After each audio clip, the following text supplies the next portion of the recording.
여러분 안녕하십니까? 태풍 흰남노가 역대 최대 수준의 위력을 품고 한반도를 향해 북상하고 있습니다. 이 소식 오늘 특집 뉴스데스크로 전해드리도록 하겠습니다. 지금 흰남노는 오키나와 서쪽 바다를 지나고 있습니다. 현재 중심 최대 풍속은 초속 49m, 태풍의 강도는 매우 강 상태인데요. 문제는 한반도 쪽으로 이동을 하면 할수록 몸집도 지금보다 더 커지고 세력도 더 강해질 거라는 겁니다. 우리나라에는 당장 내일 오전부터 직접적인 영향이 있을 걸로 보입니다. 먼저 이재욱 기자가 전해드립니다. 현재 일본 오키나와 서쪽 바다를 지난 제11호 태풍 흰남노는 중심기압 935헥토파스칼, 매우 강의 강도로 세력을 키우며 한반도에 접근하고 있습니다. 기상청은 내일 새벽 흰남노가 중국 상하이 남동쪽 바다로 북상하겠다며 한때 위력이 초강력 단계까지 오를 것으로 내다봤습니다. 이후 모레인 화요일 새벽 제주 서귀포 동북동쪽 50km 부근 해상을 거쳐 아침 8시쯤 경남 남해안 내륙에 상륙한 뒤 동해 쪽으로 지나갈 것으로 예상했습니다. 한반도 상륙 시 흰남노의 최대 풍속은 사람이나 돌덩이가 날아갈 정도인 초속 40m를 훌쩍 넘어설 것으로 예측됩니다. 내일 오전부터 제주도가 태풍의 직접 영향권에 접어들 것으로 보이는데 기상청은 태풍의 중심이 제주도를 통과하는 내일 밤부터 모레까지를 최대 고비로 전망했습니다.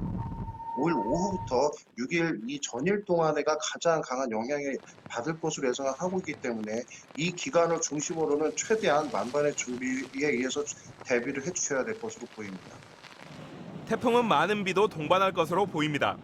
흰남노의 간접 영향으로 이미 오늘부터 제주와 동해안, 중부지방에 비가 내렸고 모레까지 전국에 최고 300mm, 제주도 산지에는 600mm 이상의 폭우가 쏟아질 것으로 예상됩니다.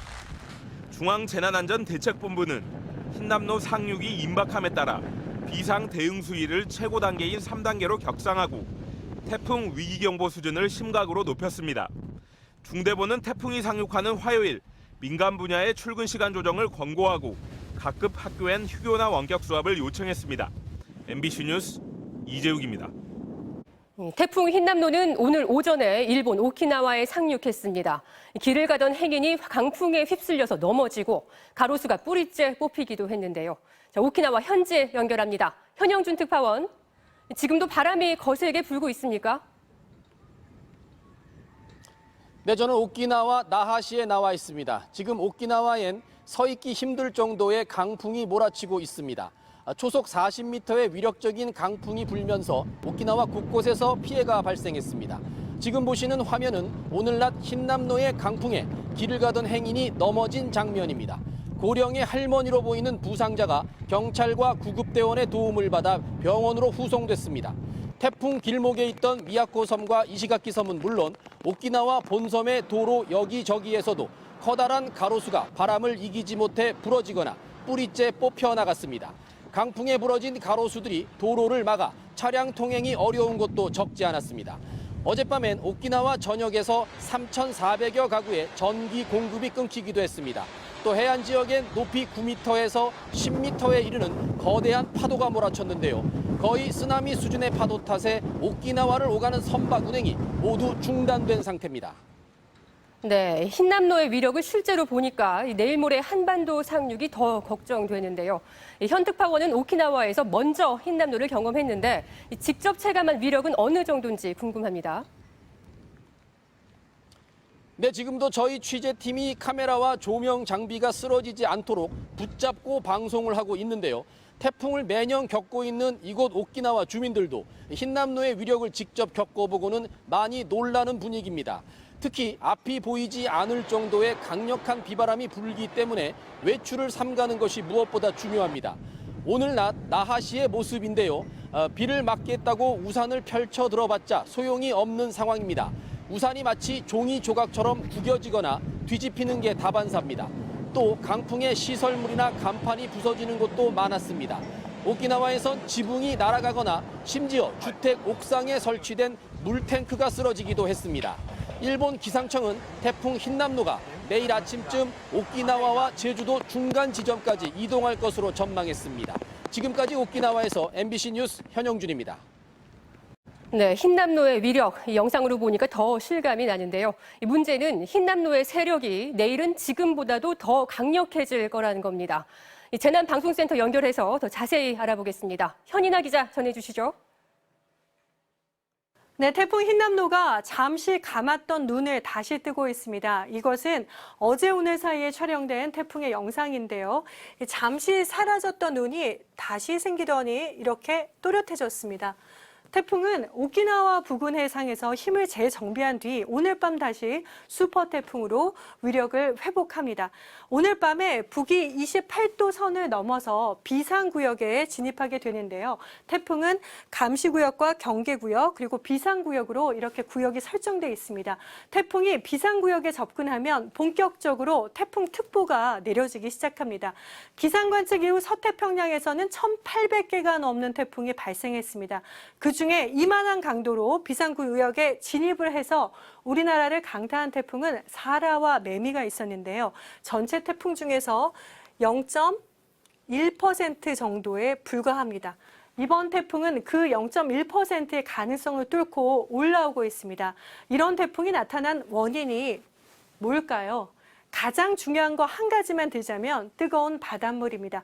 지도상에서 가장 짙은 붉은색은 30도 이상, 그 다음 붉은색 29도, 주황색도 28도가 넘습니다. 태풍이 지금 여기쯤 있는데요. 보시는 것처럼 제주도까지 28도 이상의 뜨거운 바다가 이어집니다. 바닷물 온도가 가장 높은 시기는 8월 말에서 9월 초 사이 바로 지금인데요. 그렇잖아도 수온이 높은데 올해는 라니냐와 기후변화 등으로 서태평양의 수온이 더 높습니다. 태풍 전문가인 경북대 박두선 교수의 설명을 들어보시죠. 28도가 유지된다는 것은 한반도 바로 남쪽 해상까지 태풍이 계속 더 발달되면서 상륙할 수 있는 그런 조건이 형성됐다고 할 수 있겠습니다. 기상청이 지금까지 보지 못한 태풍을 볼 수 있다고 경고했는데 실제로 이 태풍은 비와 바람, 해일 모든 면에서 최고 수준으로 위험해 보입니다. 세 개의 숫자로 이번 태풍의 위력을 간단히 강조해 보려고 하는데 먼저 400이란 숫자를 보시죠. 태풍이 지나는 동안 남해안과 제주도, 경기 북부, 영서 북부는 최대 400mm의 폭우가 예상되고요. 제주 산간은 600, 그리고 그 밖에 전국에도 300mm가 넘는 많은 비가 오겠습니다. 215는 바람입니다. 순간 최대 풍속이 시속 215km, 초속으로는 초속 60m의 폭풍이 불 걸로 보입니다. 사람은 물론 건물이 부서지고 자동차도 날아갈 위력입니다.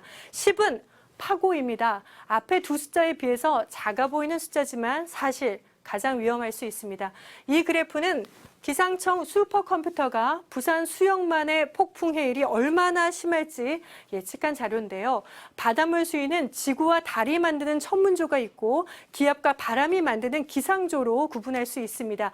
아래쪽 곡선이 천문조가 되겠고요. 위쪽이 태풍 기상조가 만드는 바닷물 수위를 나타냅니다. 내일부터 이렇게 수위가 급격히 올라가서요. 화요일인 모레 낮에는 5m가 넘는 수위가 올라갈 걸로 예측됐습니다. 평상시 바다보다 5m가 더 높다면 사람 키의 2배가 되고 건물 1층이 완전히 잠길 수 있다는 겁니다. 컴퓨터 예측인 점을 감안하더라도 위험한 해일이 발생할 가능성 그만큼 높다는 걸 알 수 있습니다. 폭풍해일 경보나 주의보가 내려지면 위험한 지역에서는 즉시 안전한 곳으로 대피해야 합니다. 지금까지 재난방송센터에서 전해드렸습니다. 윤석열 대통령은 오늘 지방자치단체장과 장차관들이 참석하는 태풍 상황 점검 회의를 주재했는데요. 인명 피해가 없도록 선제적 대책 마련에 총력을 다하라고 지시했습니다. 신수아 기자가 보도합니다. 용산 대통령실 지하 국가위기관리센터에서 열린 태풍 흰남노 대비 상황 점검 회의. 17개 전국 시도 단체장과 국무총리, 14개 부처 장관을 모두 소집한 윤석열 대통령은 선제 대응을 강조했습니다. 저도 끝까지 상황을 챙기겠습니다. 필요한 선조치를 즉각 실시간으로 하고 사후 보고하는 방식으로 대응을 해야 될 것이고. 반지하 주택지와 해안가 저지대 등에 대한 점검 강화를 지시하며 특히 지난 집중호우 때 피해 지역을 꼼꼼히 살피라고 했습니다. 재난은 늘 사회적 약자에게 더 큰 피해와 고통으로 다가왔습니다. 태풍이 지나간 후에는 즉각적인 피해 복구 이런 것들이 이루어져야. 대통령실 고위 관계자는 70분간 진행된 회의에선 압박 면접같이 구체적인 질의응답이 오갔다고 전했습니다. 소방청장에겐 구조 요청이 쏠릴 때 대책을, 부산시장에겐 해안가 고층 건물 사이 빌딩풍에 대한 대비를 묻는 식으로 진행됐단 겁니다. 또 윤 대통령이 상황 대응을 사저에서 할지 대통령실에서 할지 묻는 기자 질문엔 여쭤보지 않았다고 즉답을 피하며 대통령실은 지난주 후반부터 비상태세로 운영 중이라고 강조했습니다. 앞서 오늘 오전엔 행정안전부 등 4개 부처 장차관들이 지난 폭우 때 침수 피해를 입은 서울의 한 전통시장을 찾았습니다. 우리가 한 1,000만 원 정도 손해봤습니다. 명절 준비해놓은 거 이렇게 물에 잠겨가지고 완전 잠겨버린 모습이는. 이상민 행안부 장관은 상인들과 간담회를 갖고 추석 전까진 600억여 원의 재난지원금이 다 집행될 수 있을 거라고 약속했습니다. MBC 뉴스 신서입니다. 국민의힘 이준석 전 대표가 오늘 기자회견을 열고 당의 새 비대위에 대해 반헌법적 행태라며 공개 비판에 나섰습니다. 또 대구 시민들이 죽비를 들어 바로잡아달라고 호소했는데 국민의힘은 예정대로 이번 주에 새 비대위를 출범한다는 방침입니다. 임현주 기자가 취재했습니다. 지지자 수백 명이 모인 가운데 기자회견에 나선 국민의힘 이준석 전 대표는 새 비대위 출범을 위한 당원 당규 개정에 대해 월권이자 반헌법적이라고 거듭 비판했습니다. 헌법과 당원 당규를 헌신짝처럼 여기는 집단이 앞으로 누구를 비판하면서 정당성을 가질 수 있겠습니까? 박근혜 전 대통령 탄핵 때보다 심각한 상황이라면서 대구 현역, 특히 초대선 의원들을 정조준했습니다.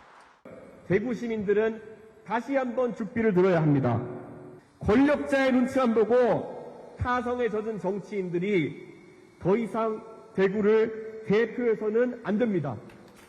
영남 초대선 의원들이 다음 공천만 바라보면서 윤심만을 쫓아 자신을 몰아낸 거라며 이들에 대한 심판론을 대구에서 꺼내든 겁니다. 이 전 대표는 또 성상납 무마 의혹 등으로 경찰이 출석을 요구한 것에 대해서도 변호인과 상의해 조율 중이라며 이재명 씨와 달리 출석 거부 의사가 없다고 말하기도 했습니다. 심판 대상으로 지목된 대구 지역 의원들은 MBC와의 통화에서 이 대표의 말이 대구 시민, 당원들의 정서와 정반대다. 본인도 당에도 모두 도움이 안 되는 행동이라고 반박했고 새 비대위 절차를 끌어갈 윤두현 전국위 부의장은 예정대로 간다고 못 박았습니다. 정치개혁을 전면에 내건 이준석 전 대표는 지지 당원 확보로 윤핵관과 새 대결에 나서겠다는 계획인데 경찰 소환과 추가 가처분 신청에 대한 법원의 결정이 변수가 될 전망입니다. MBC 뉴스 임현주입니다.